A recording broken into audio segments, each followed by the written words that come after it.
Do you see all the other shows that are popping up? I see DC got a show that's similar. Like everybody got a show that's kind of similar. It's crazy because of these urban internet TV shows. Yeah, but that any TV show that's related to the streets in any way, shape, or form, they're going to say, "Oh, it's like a DC Money and Violence," or it's like a Jersey Money and Violence. That's just the way people describe things. Well, first of all, that doesn't make it right. That's first of all, and second of all, that still is far fetched because you said earlier that it was described as DC Money and Violence to you, but I didn't say that. And what you said was that it's crazy how all these shows are popping up because of Money and Violence that are like Money and Violence, which is not true. Our show is nothing like Money and Violence. It's minimal street stuff in there. There's no robberies, there's no drugs, there's no gunplay. We actually. This where your comprehension skills aren't comprehending. When I say all of these shows are popping up like Money and Violence, that's what I mean. They're popping up online like Money and Violence. I'm not saying it like they're just like Money and Violence, where they're about money and violence, or they're but you just said, but this is where your comprehension skills ain't coming in, because you just said that anything that has any type of similarity to the streets is going to be compared to Money and Violence. So you did in essence say that though. It is. Listen, it's just like me as a radio personality. I don't think I'm shit like Star and Buck Wild.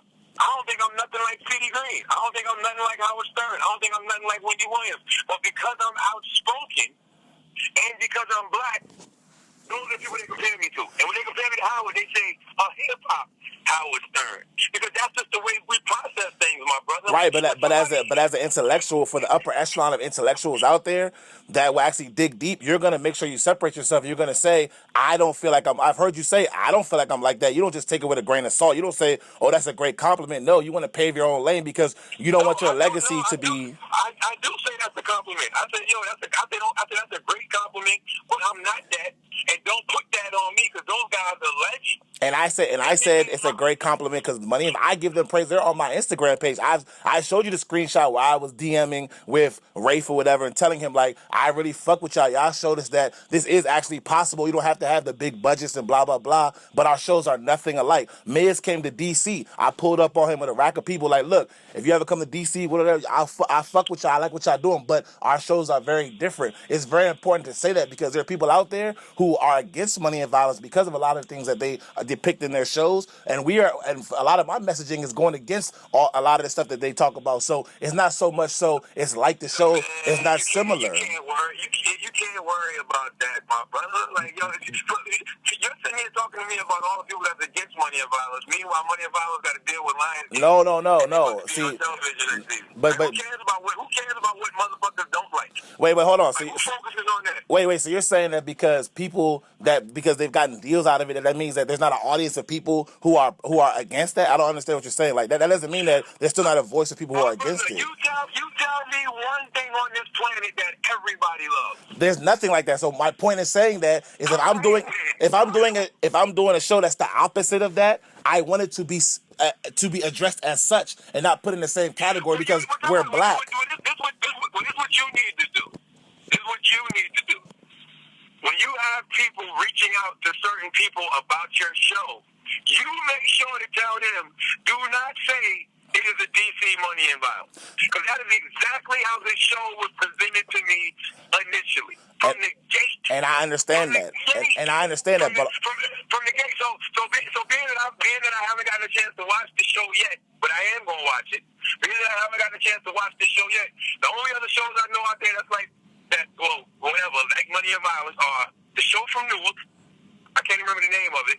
And I think it's called Respect Life or something like that. But I don't remember. But my point is. My only point is saying that is that at the end of the day, right, the reason why Kaz even did that, because I talked to him about that too, and the reason why he explained it is he almost explained it. The way I took it is almost like when J. Cole talked about his struggles with having to find a single, because in this industry, you don't want to get boxed into a certain thing, so you have to diversify your portfolio. So he came out with Workout Plan, even though his discography is nothing like Workout Plan. His music is nothing like that, but he needed that to draw people in to get them to actually hear his message. So when they say Money and Violence... He really did it. Right, so that's a whole other conversation, but he really didn't. And I tell people that shit all the time. Right. You gotta stop listening to industry standards and conforming to industry standards and do what radio do. Because you got certain motherfuckers who've never made those kind of records at all, and they still get mad love. Right. Like Chance the Rapper. I understand. He never made a radio record. I understand that, but what I'm saying is that what I'm saying that for us with our show, because we're in DC, right, and we wanted to penetrate New York media, and I met Kaz, and me and Kaz did whatever business dealings we did to get him to introduce me to other people, that he felt like it was in the best interest to do it like that based on what he knows about the New York media industry. I don't know whether he's saying that is because everybody's like copycats or getwits or whatever, and they will go with whatever's hot, and that's how he felt necessary, but he felt like it was in the best interest to present it like that, even though he's seen the show himself and felt like it was nothing like that. So if I would have walked up on you or DM'd you or something and said, yo, I got this show, I think it's the next big thing, it wouldn't have been taken the same way as if I didn't go through Kaz. Going through Kaz is like almost the same way of saying it's the DC Money and Violence, because he's somebody you trust. Money and Violence is something that you know and trust now, so you take a chance. Oh, it's like Money and Violence from DC. To be honest with you, I would have watched the show just because Kaz said you need to check this shit out. This shit is hot. Truth be told, I ain't never watched the episode of Money and Violence. I don't care. Like, I respect them, and I respect what them brothers are doing, and Chris is my man, but I've only maybe watched, I literally have maybe glanced at Money and Violence enough to be like, oh, okay, yeah, I get it. But I've never sat there and watched it. I'm not invested into it at all. So if anything, telling me it's like Money and Violence ain't gonna really intrigue a motherfucker. And that's what I was saying, and that's why he was saying it's a good thing that you have his number, because you can reach out to him on your own and have the conversations with him and let him know what you're about. That's why I text you over Valentine's Day weekend, like, bruh, I don't want you to think I'm one of these guys trying to get put out. I could care less about the Breakfast Club or any of that type of shit. That's not really what I'm even on. I'm in the youth sports basketball business. So, but what I'm trying to do is that I'm really trying to diversify my portfolio, and I know you have gotten a production deal and everything like that, and you might be open to listen to ideas for different shows and things like that, and I made that available to you, just like I sent you the image of like all the people I reached out to, because you guys are people who are taking your platform to do other things. Whoever thought that hip hop could take it this far, whoever thought radio could take it this far, whoever thought Karen Civil could take it this far, and that's what I was into it for. I'm not into it to get Money and Violence attention kills on Lionsgate and all that other shit. I'm not even into all that. I'm using that as my demo to the industry to let them know my abilities and show what I can do next. So when it's being classified as something else, somebody might take it as like, oh, he might be trying to get on Lionsgate, or he might be trying to go and get on Tidal. No, I could care less about all that stuff. If I ever met Jay-Z, I'd most likely just want to holler at him. But you should want to get on. Like, get on in what I'm trying in my field. I'm in the youth sports basketball business. I did a big documentary on a basketball organization called DC Assault that got picked up by Slam Magazine, USA Today, Sporting News, all these different people. Listen, I'm with you on all that, but let me tell you something, my brother. This is just something that I realized in life a long time ago. Anything you say can and will happen. Like, your thoughts absolutely become things. So if you're creating this content in the form of this TV show, but you're creating it and you're saying to the universe, I don't want it to do nothing. I don't want it. I don't want it to get on. Like, I don't want to be part of a production team. Like, what are you doing it for? No, you got me wrong. I didn't say that. I said I'm using attention. No, I said I'm using Attention Kills as my demo to the film and television industry because I want to pitch other show ideas. That's what I said. That's what I even told you in text over Valentine's Day weekend when I had texted you, because that's what I'm trying to do. The actual show Attention Kills, I feel like independently I could take it to a place where eventually I can't take it no further. It'll become overkill. But I have other ideas I want to do that I want to pitch. This is the thing. If you build an audience with Attention Kills online, these motherfucking networks are coming. Like, this shit don't stop with Money and Violence. Like, see, people are utilizing the internet now the way motherfuckers utilize mixtapes when it came to music. I don't need a motherfucking record label. I can go fucking make these album-like mixtapes, throw them out, and eventually these labels will come to me. The same thing J. Cole did, same thing Drake did, same thing Kendrick Lamar did when they did Section 80 and The Come Up and So Far Gone. So now what Money and Violence is doing is the same thing that you're doing. And that's a great thing.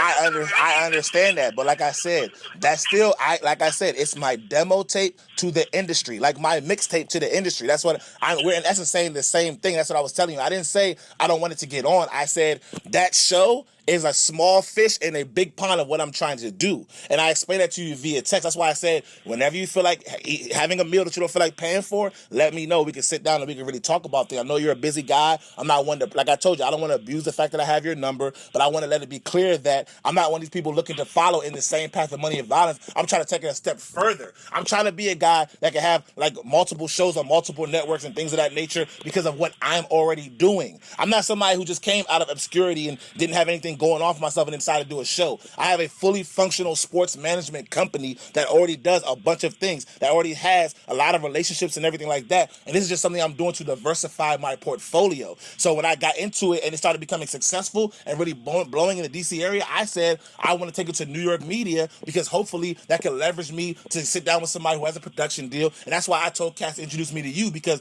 I know you said you signed a production deal. I listen to your podcast. I know what you're about. I know what you're on, and I respect it. That's why I would never come at you on no Mac Main type shit. Be like, oh, you're on. I wouldn't even come at you like that because I know that it's just a simple conversation, and you're always gonna be somebody that's gonna respect the actual conversation. So I came to have a conversation to let you know what I'm really trying to do, and don't look at attention kills like money and violence. Oh, I'm trying to get on Lionsgate. That would be cool. But that's not my objective. My objective is to have. I have many other show ideas I'm trying to put in motion, amongst other things I'm trying to do.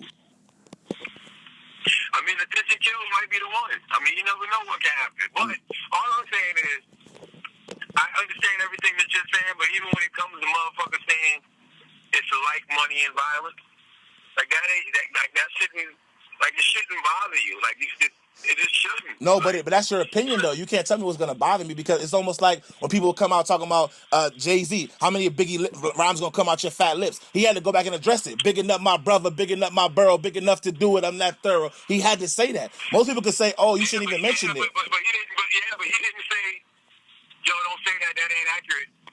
You know what I'm saying? Like, he didn't say that. He didn't say, don't say that. That ain't accurate. He actually said, if I'm not better than Big, I'm the closest one. I mean, okay, but that's in paraphrasing though. He in paraphrase, in essence, basically said that. That's the point. You still want to separate yourself from the people you're compared to, no matter, from your contemporaries, no matter what. That's just life, period. Man, listen, empire and power are nothing alike. Right. But they get compared to each other. And that is wrong. There's something wrong with that. There's something conventionally wrong with that. You don't think so? I don't hear nobody comparing Taylor Swift and Katy Perry. I don't hear nobody comparing all these other people. Do. No. No. Yes, they absolutely do. No one's ever said Taylor Swift is the second coming of Katy Perry, or the Katy Perry of the South. And nobody said that attention kills is the second coming of money and violence. Bruh, the shows are like each other. Taylor and Katy Perry had beef for that exact same reason. But you said it yourself. You said it yourself. You can't give people enough credit for being stupid. When you go on there and say, "Isn't it crazy how these shows are popping out of nowhere now?" Like in DC got a show like that. You know what that's gonna be. You know what's gonna come from that. You know people are gonna say, "Oh, y'all." I don't think that's stupid. I think I didn't say that's stupid. I said you're not giving people enough credit for being stupid.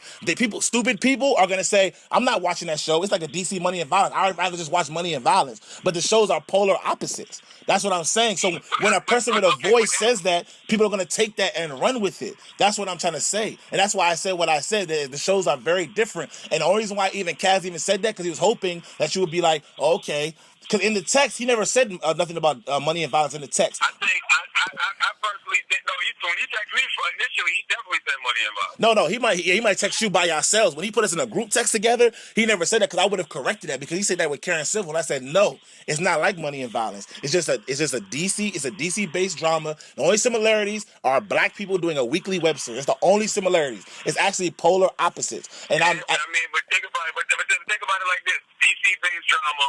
Brooklyn-based drama. Okay. Web series, a weekly web series, the same thing. That's not. See, you're doing it again. Okay, Black Man in Tim's. So are you like Method Man? Because you're a black man in Tim's? That doesn't mean anything. That's two totally different things. We're talking about a specific genre. Oh, I'm talking about a specific thing. A black man in Tim's. Like Blackish is a comedy, family-based sitcom. The Cosby Show is a comedy, family-based sitcom. Like, it just is what it is. Like, no, you just specifically said it's a DC-based drama. I never said drama. I said never said drama. Yes, you did say drama. You said DC-based drama. You The point of what Absolutely. the point of what I'm saying is it doesn't make it doesn't make it so they should be branded together, or we should be branded as the DC version of Money and Violence. That still doesn't mean it's okay. Just because it happens doesn't mean it's okay. I mean, what are we even talking about here? I mean, people get profiled all the time. All right, so what if we say DC-based urban drama, Brooklyn-based urban drama? It's the same shit. But that is still different. That is still different from saying, can you believe? Aren't you surprised by all the shows that are coming out? DC got a show coming just like it too. Like, that's still different. That's still very different. That's like when you come out with a guy and they say a designer that sounds like Future. Everybody's saying he sounds like Future, but the other people come and say, well, I mean, what do you expect? The kid has been influenced by Future, blah, blah, blah. He might have a song in it that sounds completely different, but because of the way media is, they like to group things together because, like, that's what Kaz was saying. Everybody's a get with. So when they hear something that's successful, everything wants to be just like it. That's a terrible comparison. Kanye said the same thing. Kanye said, after he did all them beats on the Blueprint, every record company was like, hey, send us them type of beats like you give to Jay-Z. It's the same thing. But that's wrong. I know that. But I know that. But the reason I say design is a terrible comparison because he actually does sound like Future.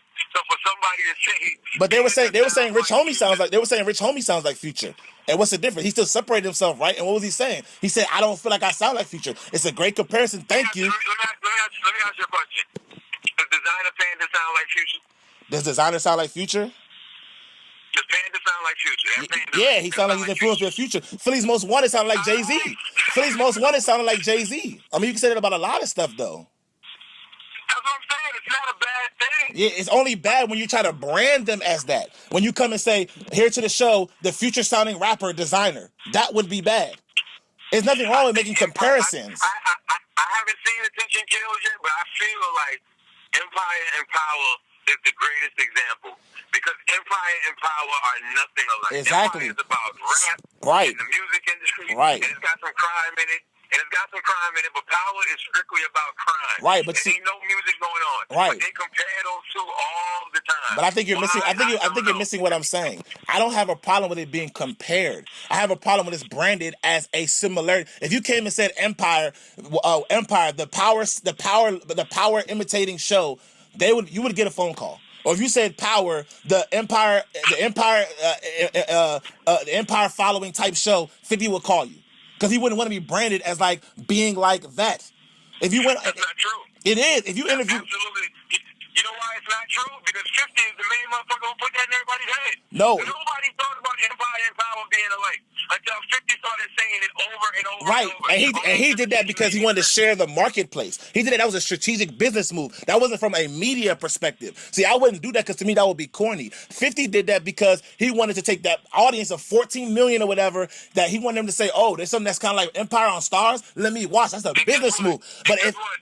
It worked. Yeah, but that was. Not only did it work, he ran commercials during Empire. Right, but that was from 50 to do. That was his choice to do that. If the media would have done that and said Power is trying to, just like Taraji got mad at that, and she went at 50 for saying that because when you're trying to say somebody's show is like somebody else's show, they're gonna take offense. So you as the media who has that voice, if you're gonna say somebody's show is like somebody else's show, that's gonna be taken as offensively. I'm gonna tell you this, man. I disagree with you, and especially when you're in the world of television, like for example, Kaz and Low Key got that shit called Trap Karaoke, and they had a meeting at Viacom about it. Yeah, he told me. People liked the idea, but you know what they came to me today? They said, but it's so much like lip sync battle, and I'm like, so what? Karaoke is not like nobody has a patent on karaoke. All lip sync is karaoke. Where they got kid karaoke, they got adult karaoke. If these guys are doing trap karaoke, so what? I said the only twist you can add to it is you bring some white people in and have white people sing along the Future. Right. Have white people sing along to set you up. But essentially, it's the same thing. And guess what? When these white people are in these meetings, that's how they're talking about the show. They're saying like trap karaoke. So when somebody says that, they like, it's like lip sync battle. But it's black. Yeah, but those are in meetings though. Those are not over the Breakfast Club, a nationally syndicated show. That's what I'm saying. You're missing my point. But you're a critical. I understand where you're coming from because you're clearly a critical thinker. Right. Brother, everybody ain't thinking that critical. I guarantee you it's motherfuckers who will go look for that DC show simply because we said it's like a Money and Violence. Motherfuckers love content. Right, but after they run through Money and Violence, they'll go right to that DC show and watch that shit. Right, but there are also people. But there are also people who say I'm not watching that because that's a get with version of Money and Violence. What I'm trying to tell you is that I have no problem with being compared, because comparing it is putting on the same level and letting the audience decide for themselves. When you say, "Isn't it crazy how these shows have been popping up?" You got a DC show that came up out of nowhere. That's like saying we're jocking them. It's a difference. It's a critical difference. It is. It's giving Money and Violence props for inspiring other people to take their own destinies in their own hands and create their own content. There's nothing. It's not knocking anybody. Bro, If I was knocking, I would have been like, yo, you see these motherfuckers that DC imitating Money and Violence? No, I'm not. I didn't say you were mocking us. I never said that. It's like, let me give you another example. The best example I can give. I don't know if you watch Hot 97, whatever, but they had like a little argument when Jay-Z called Rosenberg and was talking, because Rosenberg went on there and said, Jay-Z's trying to do music with this group like Kanye. Is Jay-Z trying to be like Kanye? And then Jay-Z called him like, you talk your shit, can I talk my shit? And told him, basically explain how I could never be like Kanye West. You should never ever say that. Like, you could never say I'm trying to be like Kanye West on any type of way possible. It's not no way possible. That's a totally different example. But how is it totally different? I'm gonna tell you why it's totally different. Why? It's stupid as fuck to say somebody like Jay-Z, who has fucking birthed so many people, is ever trying to be like someone. Like, that's just insulting. Like, that's the conversation you have with Drake or Kendrick or J. Cole. They may be trying to be like Ye, but Hove is Hove. Yeah, but there are some people a person like Rosenberg will sit here on this phone right now and argue that, based on what his opinion is, that's him trying to be like Kanye. It's still, as stupid as it sounds, it's like, but Rosenberg's an idiot. Okay, we know that. And there's some idiot viewers who watch The Breakfast Club who would say, Attention Killers is trying to be like Money, and that's the whole point of what I'm making. So there's idiots who take things and they run with it because they're given the information by a trusted medium. That's all I'm saying. So when you say stuff like that, I will say this: I would never go repeat that if I didn't see the shit for myself. Like, I don't, like, you have to at least give shit a chance. When I said Attention Killers, I didn't even say the name of it. No, you didn't. When I said the show was like Money and Violence, it had nothing to do with content and everything to do with the style of the show. Right, but I respect that. And I respect that. But I'm telling you, stupid people will not take it that way. You know that. You know there's certain things you say that people are going to take the wrong way. You know that. So that all I was saying is to protect my interest in what I'm doing, that I felt like that was wrong to be said that way. And I thought, and the reason, one of the main reasons why I even wanted to reach out to you is because of all, like I said, I follow what you do. I'm a fan of what you do. So I know that the show like this will be something that you would actually respect. Like, damn, this is something that's not even talked about in today's society, about how everybody wants to be so famous and how everybody wants to be so known and blah, blah, blah. And that's why I wanted to reach out to you. And that's what I was saying. Like, but when you do stuff like that, it's like playing with fire, because people can take it any which way. It's left up for it's lost in translation and left up for interpretation. And there's stupid people out here that will really say, I'm not watching that show because it's like Money and Violence. And that's stupid. No, that makes sense, but that's all I was saying. I respectfully disagree, though. And it's fine. We can both respectfully disagree, but all I'm saying is that to protect my interest, that's just how I felt. Just like Taraji, when she wilded out on 50, because 50 tried to say Empire's being like Power, it's coming from the same place, because the shows are completely different, and 50's doing that stuff to just share, so they can share the marketplace to get some of those 14 million viewers and say, oh, I love Empire, Power's like Empire, let me watch. That's like a marketing strategy, and Taraji peeped it. That's it. And that's all I'm saying is, like, that stuff can get lost in translation because people are stupid. And we have completely different, everything is different. And that's all I was saying, respectfully. And I'm not trying to, like I said, I'm not trying to abuse the fact that I have your number. I like what you do. I don't know you personally, but I would hope to get to know you personally. I like what you do and everything, but I have to protect my interests. You can only respect that. Nah, I'm going to check out the show, though. I appreciate you doing that. I appreciate you taking the time to call me, and I hope, like I said, we can move forward and have some real conversations. Absolutely. Okay, boss. Be safe. All right, my brother. Okay.